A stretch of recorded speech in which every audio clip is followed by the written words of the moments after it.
जो भगवान की वांगमयी प्रतिमूर्ति, शब्दमयी प्रतिमूर्ति के समक्ष में विराजमान हमारी प्रेममयी स्नेहमयी मातृ शक्ति एवं अन्य श्रोतागणों के हृदय में विराजमान श्री बिहारी जी के चरणों में कोटि कोटि नमन। मां भागीरथी के पावन तट पर श्री सुखदेव जी महाराज राजा परीक्षित को भगवान की जो मंगलमयी आनंदमयी परम लीलाएं हैं उनका श्रवण करवाते हैं।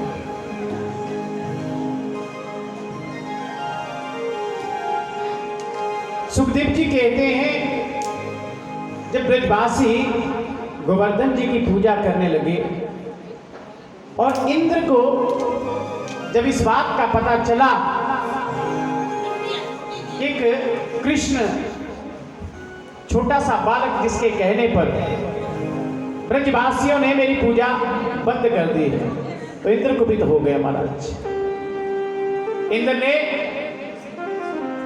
संवर्तक नाम के जो प्रलय के समय जो बादल है, संवर्तक नाम के बादल, उनके बंधन खोल दिए और कहा जाओ और ब्रज में इतनी बारिश करो कि सारे का सारा ब्रज डूब जाए। इन लोगों को पता तो चले ब्रजवासियों को कि छोटे से बालक के कहने पर मुझ जैसे महान देवता इंद्र की पूजा नहीं की।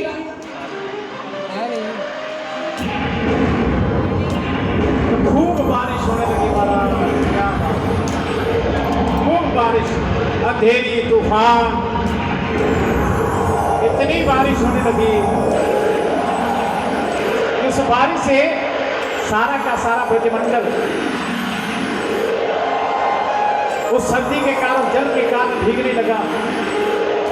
लेकिन हमारे बिहार जी की कृपया देखो कि हरि जी ने सुदर्शन चक्र को गोवर्धन पर्वत के ऊपर आज्ञा दे दी कि जो जितना भी जल है ये भूमि पर गिरने ना पाए, इसको सोख डालो। और साथ में हमारे कन्हैया ने गिरिराज गोवर्धन को अपने एक हाथ से उखाड़ा और अपने दाएं हाथ की सबसे छोटी कनिष्ठिका उंगली के नख पर धारण कर लिया महाराज। बोले गोवर्धन धारी बिलवान की जय। गोवर्धन धारी भगवान गिरिवर धारी जी,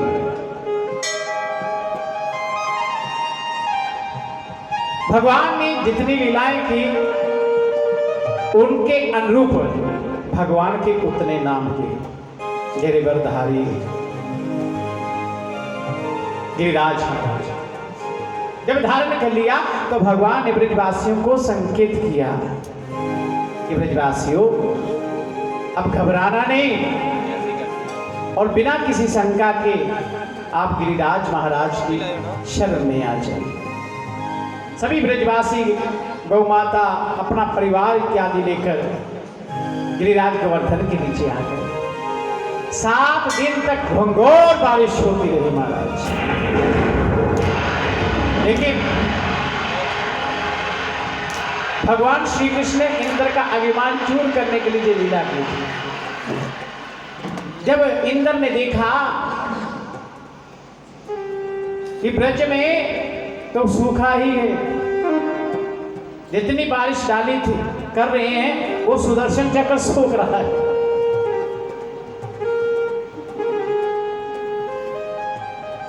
इंद्र का अभिमान टूटा। कोई साधारण बालक नहीं है, ये तो भगवान है, ये तो भगवान है।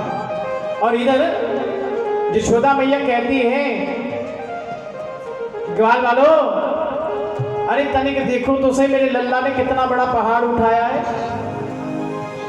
और आज कितने दिन हो गए, तनिक ज्यादा नहीं तो हमारे कन्हैया को विश्राम तो करवा दो। ब्रजवासी कहते कन्हैया हम अपने अपने लाठियों से गिरिराज गोवर्धन को उठा लेते और तुम तनिक 5 मिनट विश्राम कर लो। भगवान कहते हैं ठीक है, कि आप गिरिराज को धारण कर लेंगे? कहा हाँ हाँ क्यों नहीं, तुम छोटे से उठा सकते अपनी उंगली पर, तो हम अपनी लाठियों से नहीं उठा सकते। कन्हैया ने कहा ठीक है, लगा लो लाठी। जैसे लाठियां लगाई और कन्हैया ने तनिक थोड़ी सी बाजू अपनी ढीली की, तो महाराज जितनी लाठी थी तर तर करके टूटने लगी और कहते कन्हैया मारे गए। भगवान ने फिर अपना हाथ सीधा कर लिया। अब वो कन्हैया को देख रहे हैं कि छोटा सा बालक और इतना वजन, ये कैसे धारण कर रहा है। बारिश बंद हुई, अभिमान टूटा, कन्हैया ने गिरिराज गोवर्धन को नीचे रख दिया। अब सब बाजू पकड़ पकड़ के देख रहे हैं कि यार कन्हैया, हम तेरे साथ कुश्ती खेलते हैं और कभी कभी तो हमसे हार भी जाता है, तेरी बाजुओं में इतनी ताकत कहां से आ गई कि इतना बड़ा गोवर्धन, गिरिराज गोवर्धन को हाथों पे उठा लिया। तो भगवान कहते हैं इसमें मेरी तनिक भी ताकत नहीं है, इसमें रहस्य है। क्या क्या जी, आप सबका प्रेम है, आपने जो मुझको माखन खिलाया है ना, जी उसी की ताकत है।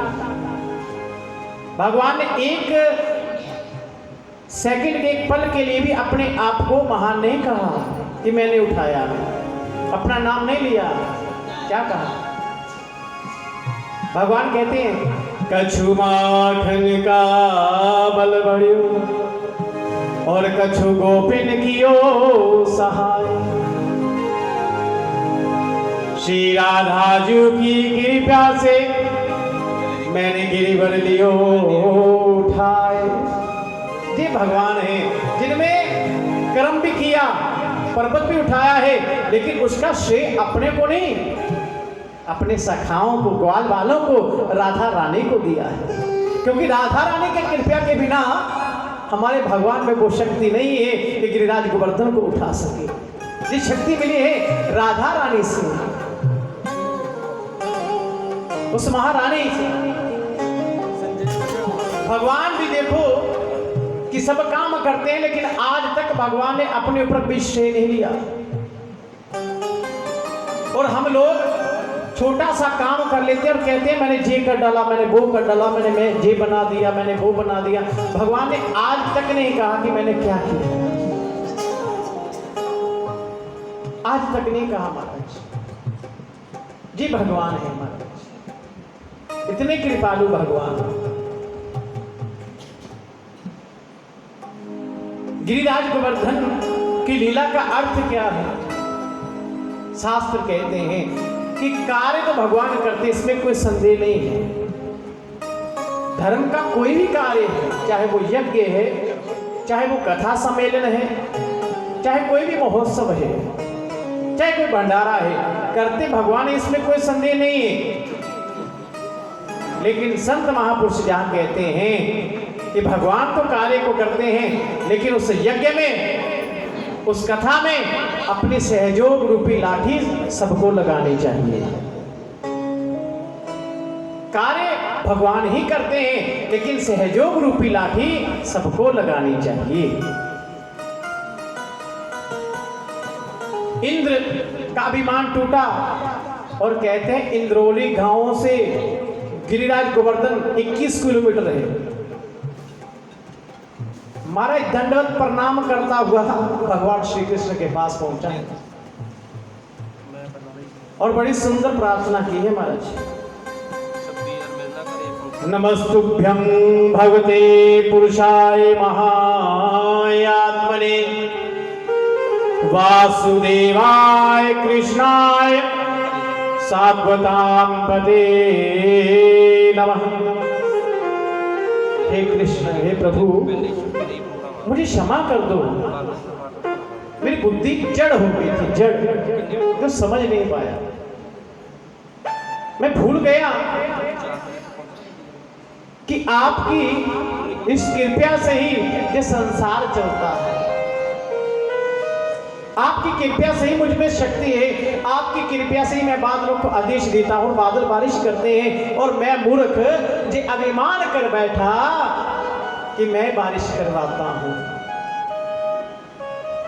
और मैंने दुर्बुद्धि में, अविद्या में जी भूल कर डाली, प्रभु मुझे क्षमा कर। और भगवान ने इंद्र को क्षमा कर दी, ब्रह्मा को क्षमा नहीं किया। अच्छा, ब्रह्मा जी को क्षमा क्यों नहीं किया? क्योंकि ब्रह्मा जी की गलती बड़ी थी। ब्रह्मा जी ने क्या किया? ग्वाल वालों को भगवान से दूर कर दिया 1 वर्ष के लिए। लेकिन इंद्र को क्षमा क्यों किया भगवान ने? भगवान प्रसन्न हो गए, इंद्र मैं तुम पर प्रसन्न हूं। कहा प्रभु मैंने गलती की फिर भी प्रसन्न हो? हाँ। कहा क्यों? कहा इंद्र ब्रह्मा ने गलती की कि 1 वर्ष के लिए ग्वाल वालों को मुझसे दूर कर दिया, और तुम्हारी गलती से मेरे ग्वाल बाल 7 दिन तक, 7 दिन और 7 रात मेरे पास बैठे रहे, इसलिए मैंने तुमको क्षमा कर दिया। वर मांगो। इंद्र कहता है प्रभु वर देना है तो मेरे अंश से अर्जुन ने जन्म लिया। आप वचन दीजिए कि महाभारत के युद्ध में आप उसके साथी बनकर उसकी सहायता करेंगे। भगवान श्री कृष्ण ने वचन दिया। और इधर कामधेनु आई है। कहो जो कामधेनु गौ माता है, अपने दूध से भगवान श्री कृष्ण का अभिषेक किया, दूध से गिरिराज गोवर्धन। और तब से ये प्रथा चली आई है कि गिरिराज गोवर्धन को दूध चढ़ाया जाता है, दूध से स्नान होता है। आज भी वो कामधेनु गौ माता की जो दूध की धाराएं थी, आज भी उस गिरिराज गोवर्धन पर प्रत्यक्ष दर्शन देती है, साफ दिखाई देती है महाराज। ऐसी महान लीला है भगवान की।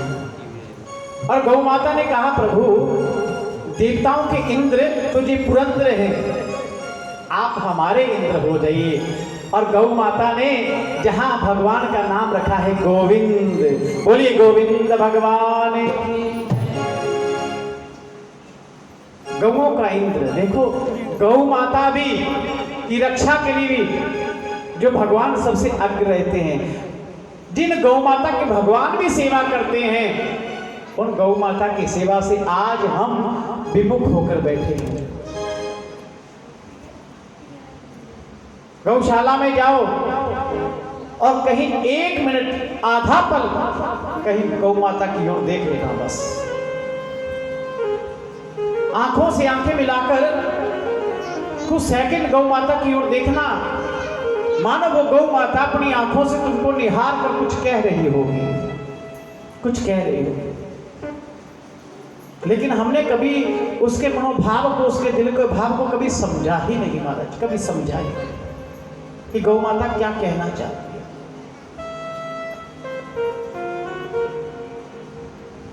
गौ माता के कहने का भाव है कि मैं आपको इतना समृद्धि अमृतमय दूध दे रही हूं, तो मैं आपसे कोई घर बार नहीं मांगती, केवल इतना चाहती हूं कि मुझे पेट भर के घास मिल जाए, मैं कोई ज्यादा सेवा नहीं मांगती। लेकिन जिस तरह रोड पर गौ माता फिर रही होती है, कभी किसी गाड़ी से कोई नंदी जी महाराज की चोट लगी होती है, लड़खड़ा कर चल रहे होते हैं, तो उनकी दुखदायी स्थिति देखकर बड़ा दुख होता है, बड़ा दुख होता है। लेकिन हर इंसान, गौशाला में रहने वाले वो सदस्य अगर प्रत्येक ईमानदार हो जाए ना, तो गौ माता की ऐसी दुर्दशा कभी ना, कभी ना। इन गौशालाओं में कुछ लोग ऐसे बैठे हैं जो गौ माता के नाम पर ही चंदा लेकर गौ माता को ही खा रहे हैं, इसलिए गौ माता की रो रही है। आज जरूरत है। बोले वृंदावन बिलाल की, राधा रानी सरकार की जय। भगवान श्री कृष्ण घर में आए। एक दिन नंद बाबा ने एकादशी युक्त द्वादशी का व्रत रखा। शास्त्र गरुड़ पुराण में एकादशी व्रत के महात्म धर्मकांड में भीष्म पितामह जी ने लिखा है कि 10वीं युक्त जो वृद्धा एकादशी होती है, आज हम बड़े संशय में पड़ जाते हैं। मेरे ख्याल में 115वां अध्याय होगा, जो 125वां अध्याय धर्मकांड में, उसमें लिखा है कि 10वीं वृद्धा एकादशी का व्रत इंसान को नहीं करना चाहिए। ये व्रत गंधारी ने किया था, जिसके फलस्वरूप उसके 100 पुत्र मारे गए।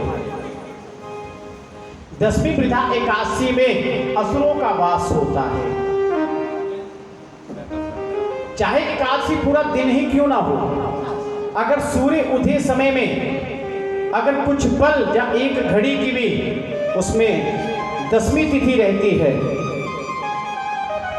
तो उस एकादशी का व्रत नहीं करना चाहिए, चाहे पूरा दिन पूरी रात ही एकादशी क्यों ना हो। लेकिन अगर 10वीं युक्त एकादशी व्रत हो, चाहे वो एकादशी 1 घड़ी 2 घड़ी की क्यों ना हो, लेकिन अगर एकादशी युक्त द्वादशी है तो शास्त्र कहता उसमें भगवान श्री हरि का सानिध्य है, वास है, भगवान श्री हरि का, विष्णु का वास है साक्षात। उस एकादशी युक्त द्वादशी का व्रत हम अवश्य करना चाहिए। और कभी कभी ऐसी स्थिति आ जाती है कि एकादशी में द्वादशी और द्वादशी में त्रयोदशी भी आ जाती है, तो उसे महा एकादशी व्रत का नाम दिया गया है। ऐसा कभी कभी संयोग मिलता है।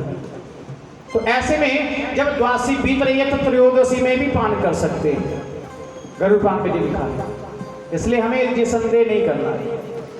लेकिन एकादशी द्वादशी त्रयोदशी जी कभी साल में तो 1 या 2 बार आती है, हर बार नहीं होता। तो नंद बाबा ने सोचा कि मैंने एकादशी युक्त द्वादशी का व्रत रखा, द्वादशी तो सुबह सुबह ही समाप्त हो जाएगी, सूर्य उदय पर समाप्त हो जाएगी, तो मैंने तो नहाना धोना धर्म कर्म करना है, तो मेरा तो बहुत समय बीत जाता है। तो नंद बाबा जी 1 बजे ही जमुना पर स्नान करने के लिए चले गए। जबकि शास्त्र कहते हैं कि नदियां स्त्री रूपा हैं और 12 के 3 के बीच मान ली आधी रात के समय में कभी भी नदियों में स्नान नहीं करना चाहिए। नंद बाबा जी चले गए और वरुण जी के सैनिक जो पकड़ कर ले गए महाराज वरुण जी के पास में। और वरुण जी ने देखा, कहा मूर्खो, अरे ये तो भगवान के पिता इनको पकड़ कर ले आए, छोड़ा। लेकिन इतने में वरुण जी ने सोचा कि भगवान के पिता अगर ला गए तो मैंने भगवान के दर्शन तो किए नहीं, तो चलो भगवान के पिता का जहां सत्कार करते हैं, शायद इनको ढूंढते हुए भगवान आ जाए और मुझे भगवान श्री कृष्ण के दर्शन हो जाए। और इधर जब नंद बाबा नहीं मिले तो यशोदा मैया कहती है, कृष्ण तुम्हारे बाबा नहीं आए, अरे तनिक देखो तो सही कहाँ हैं। और कन्हैया सो रहे। मैया कहती है, कन्हैया उठो, दाऊ उठो, जाओ बाबा को ढूंढो। कन्हैया कहते, मैया काहे को तंग करे है, अरे तुम्हारे पापा तुम्हारे बाबा नहीं मिल रहे और तुम निश्चिंत होकर सो रहे हो। अरे उन्होंने व्रत रखा है, उनके पारण का समय बीता जा रहा है।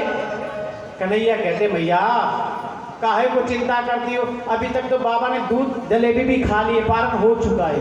अरे बाबा मिल नहीं रहे और तुम मजाक कर आए, दूध जलेबी पी ली, दूध पी लिया जलेबी खा ली, जा ढूंढ कर लाओ। अब कन्हैया और दोनों जमुना में गए और पहुंच गए वरुण लोक में। अब महाराज वरुण लोक के साथ जैसे देवता के सामने गए तो वरुण जी महाराज कान पकड़कर उठक बैठक करने लगे। नंद बाबा तो बिटर बिटर देखने लगे अपने लल्ला की ओर, कभी वरुण की ओर, कि मेरे लल्ला के सामने जो देवता उठक बैठक कर रहा है। और क्षमा मांगी, लेकिन भगवान कहते हैं कि वरुण जी हम आप पर प्रसन्न हैं। क्यों? कहा आपका कानून सबके लिए एक है। आपके सैनिकों ने ये नहीं देखा कि जी भगवान के पिता है तो इसको छोड़ दो, कानून सबके लिए बराबर होना चाहिए।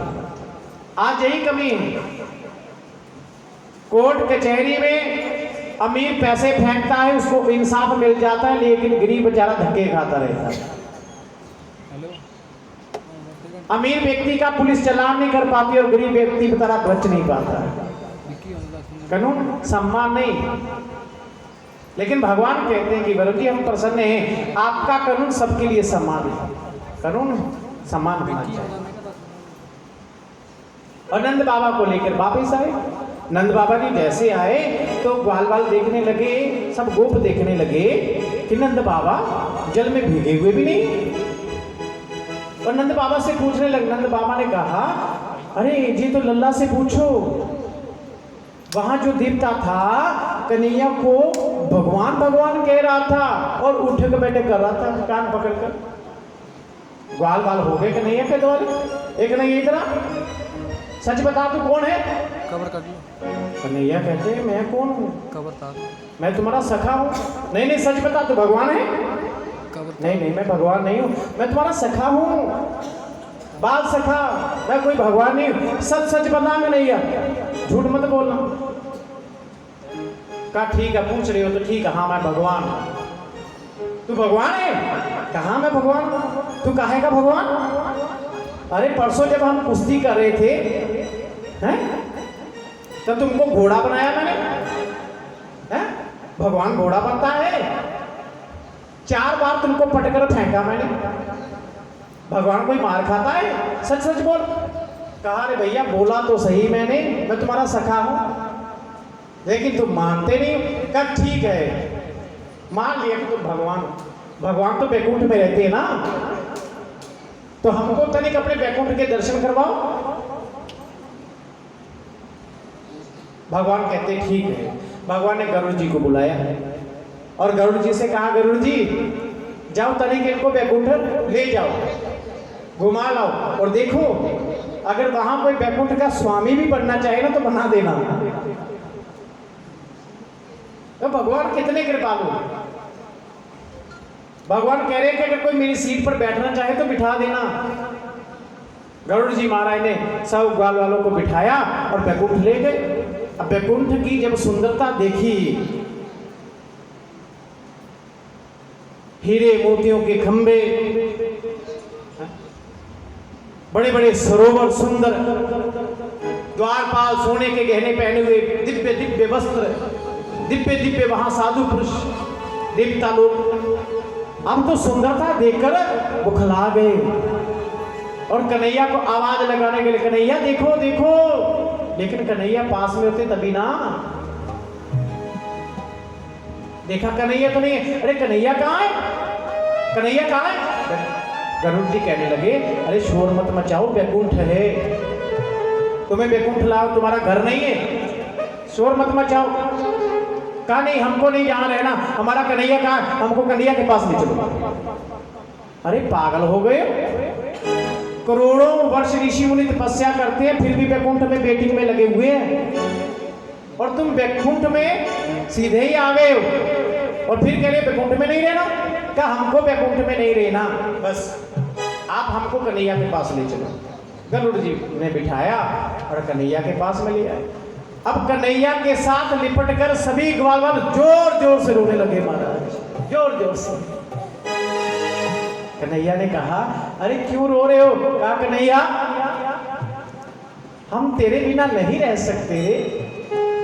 अरे बैकुंठ गए थे, कम से कम बैकुंठ में अनंत ले। कहा नहीं हमें बैकुंठ नहीं चाहिए, हमें बैकुंठ भी नहीं चाहिए, ये सखा है। कहा कन्हैया हमें बैकुंठ नहीं चाहिए, क्यों? क्योंकि बैकुंठ से भी सुंदर तेरा साथ है रे। जब हम तेरे साथ में बाहों में बाहें डालकर चलते हैं ना तो उसमें हमारी शोभा उस ब्रह्मा से भी अधिक होती है, उस ब्रह्मा से भी हमारी शोभा अधिक होती है। अरे हम तेरे बिना नहीं रह सकते कन्हैया, हमें बैकुंठ नहीं चाहिए, हमें तुम्हारा साथ चाहिए, हमें बैकुंठ नहीं चाहिए।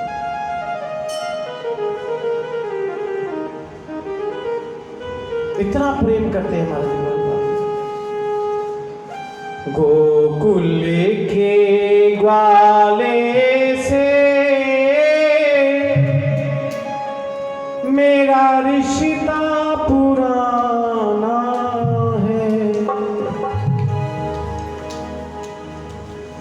गोकुल